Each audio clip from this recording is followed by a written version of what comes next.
And this week I'm going to take you through some of the quirks and features of the Tesla Model 3. Sorry, I mean Tesla Model Y, because they're basically the same car.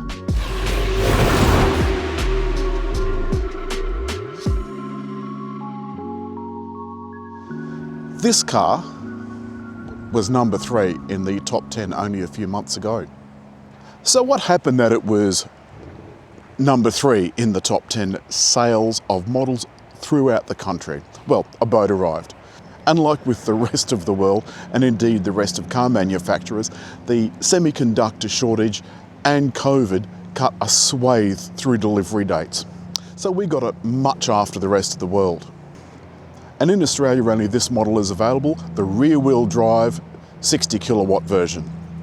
And like the Model 3, the Model Y is surrounded with cameras and sensors all the way around at 360 degrees and has a 3-piece glass roof. The windshield, the top and the hatch. And you can see the app has several choices on it. They're my options. If I go into controls, I can then unlock the car and it's just unlocked. I can open the boot and you can see the boot's opening. Close the boot again, I can open the frunk and so forth. And the frunk is reasonably generous. It's also where you fill up the windscreen water. I've got my phone also act as a key, so the card, the key that you normally hold against the B pillar to get in, that's in my bag which is in the car. I can use my phone as a key. Inside the Model Y is quite spacious, and I think that's why you'd buy this over the Model 3. There's a couple of controls here to lower the seats, and as you can see I've lowered one of them. And then under the back floor, a huge space. At the moment all it's got is the charging cable. The door handles open by pushing the back section with your thumb and pulling out. And getting in, you'll notice there's privacy glass too.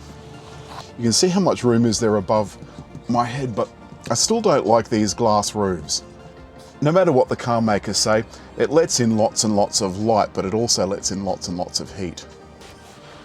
Most importantly, there's bags of space. Not a whole lot in the way of controls. There's only an outlet here for air conditioning and 2 USB-Cs.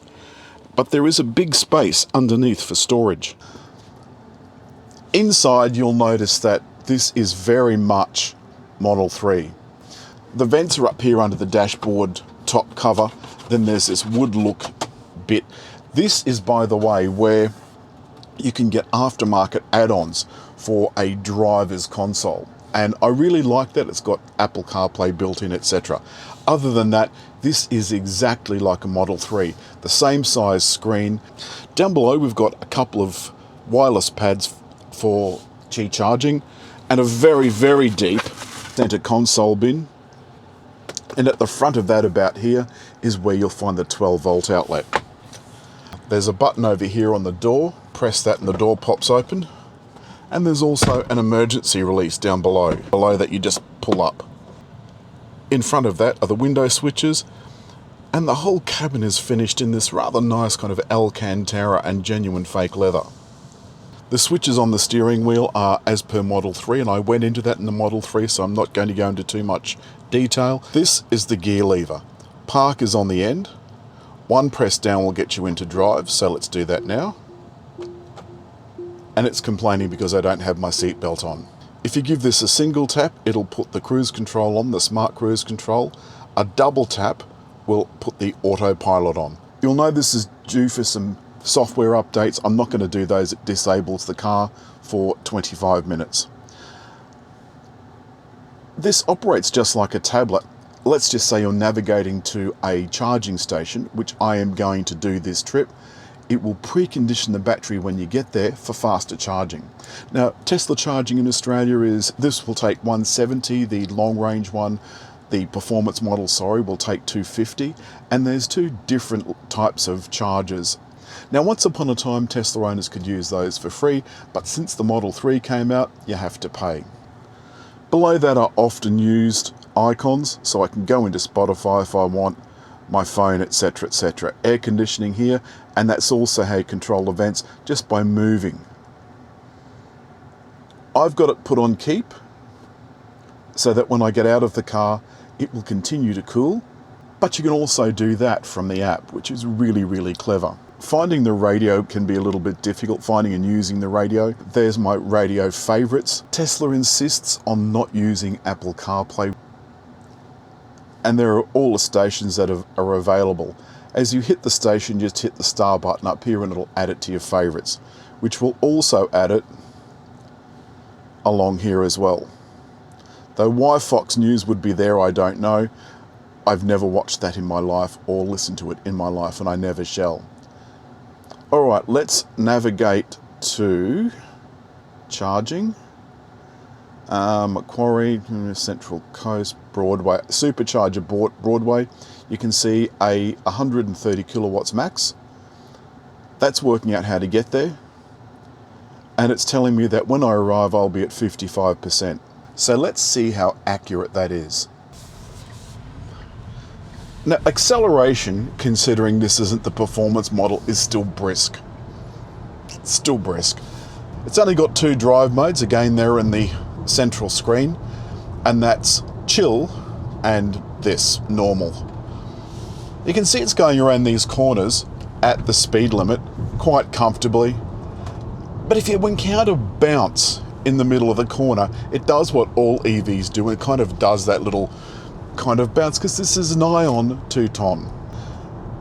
The other thing I want to mention is that I'm using one pedal driving, so I haven't used the brake at all coming down the hill. But around town, I never use the brake, almost never, and it applies the parking brake, for want of a better term, when you stop at lights. This is one of the other things I want to show you. That's activated the cruise control. So now this car will sit quite happily using its cameras and so forth. Let's have a look around us. There's the cameras and other sensors to keep it from the car in front. It hasn't set to the speed I was going at. It's set to the speed that's listed on the signs. That's the only thing about not having physical controls, is it is really, really difficult to find something on the screen without looking at the screen.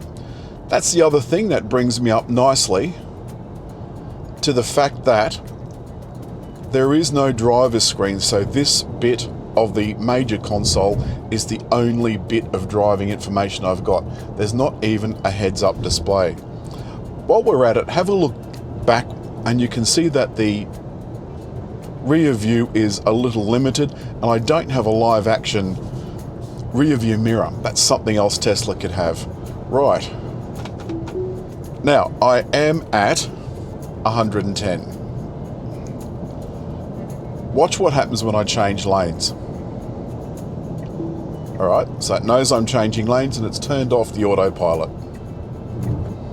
I'm now just on normal cruise control. If I want autopilot, I've got to give it a double tap again. Tesla's autopilot is no different to any other brand's lane centering capability. There's a lot of brands around now that could self-drive if they want to. The range, the promised range of around 455, I haven't been able to achieve. It feels very stable at speed. This got the highest safety score ever for NCAP, which is impressive.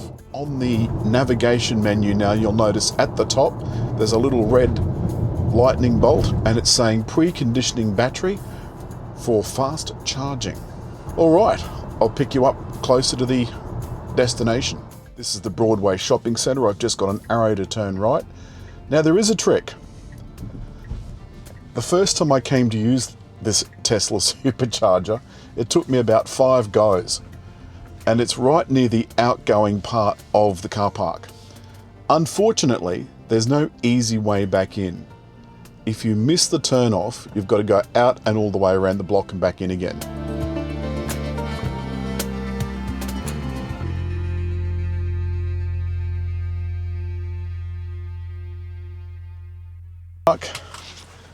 And we're good to go.